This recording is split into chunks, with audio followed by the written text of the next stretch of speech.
Check, sound check. What's up? Paps, Ethan Moto Vlog. Magandang araw, magandang gabi mga Paps. Ang tagal ng bago tayo nakagawa ulit ng video dito sa YouTube. Napakatagal na panahon, halos 2 buwan yata. Mahirap maggawa din ng video, mahirap i-sustain talaga na tuloy-tuloy. Anyway mga Paps, yung topic natin, ito yung carb ng Barako 2. Yung ginagamit ko lagi. Barako 2 na negro. Nasimulat sa pool nung binili ko talaga. Overflow na itong gas nito, overflow na lagi. Medyo na ako doon, nahihirapan ako sa ganun. May nakapagturo sa akin na tropa, kaya i-share ko din sa inyo kung paano nawala yung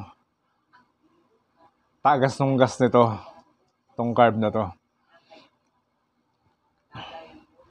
Salamat dun sa nakapagturo sa akin. Kaya i-share ko din sa inyo, Paps. Start na natin. Bali, unang gagawin nyo kapag bibili muna kayo nito, Paps. Huwag kayong bibili nung stock.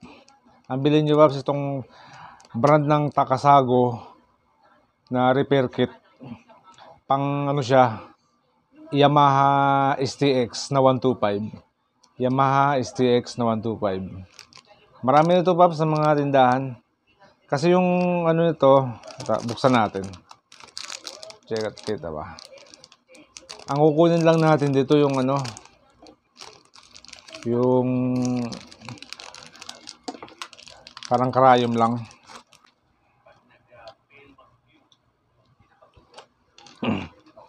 Ito, Paps. Yan. Ito. Ayan, lit lang. Yung dulo nito. Yung dulo kasi nito, Paps, ano yan? Goma. Kumpara doon sa stock natin, hindi yata goma yun. Kumpara sa stock nito na karayom, hindi yata goma. Kaya lagi siyang nag-aapaw. Lagi siyang umaapaw. Ito lang, Paps. Demo natin para makita nyo. Pagkabukas, tornilyo 4.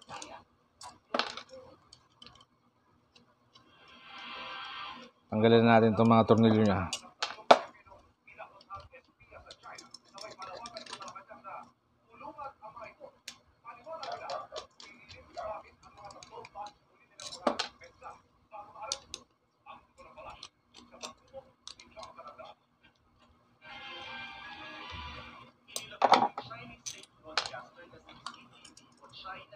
Linis pa to. Hindi ko na nagagamit to kasi dalawa yung carb ko eh. Bagong-bago pa to. Ito, Paps, oh.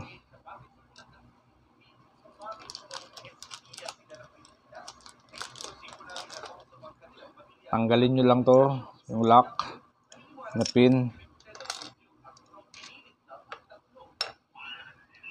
Ito, Paps, oh. Ito itong dulo. Ito nasa loob. Tanggalin nyo na yan. Ito yung stock. Ito yung stock ng Barako talaga. Ito yung pinaka stock niya. Pero halos magkapareho lang. Ang diferensya lang niyan yung dulo niya. Yung stock parang bakal. Yung sa STX may goma, kaya hindi talaga aapaw. Lagay na natin. Ayan. Pagka nalagay mo yan, balik nyo na. Hindi na yan naaapaw, Paps. Sureball na yan.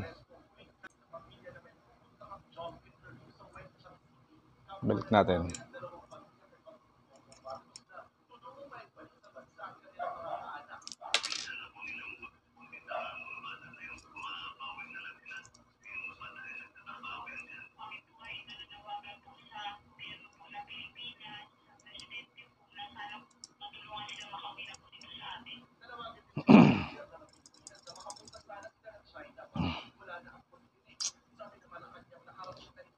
Pagka nakabit nyo na yan, Paps, sure bull na yan. Plano na yung ano natin, solve na yung problema mo sa overflow. Wala nang leak yan. Aras yun lang. Hindi ko matry kasi andun yung ano ko eh.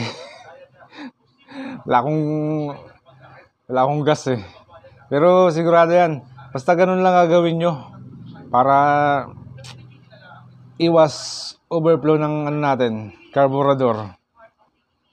Ganun lang, Paps. Sana nakatulong. Maraming salamat. Peace.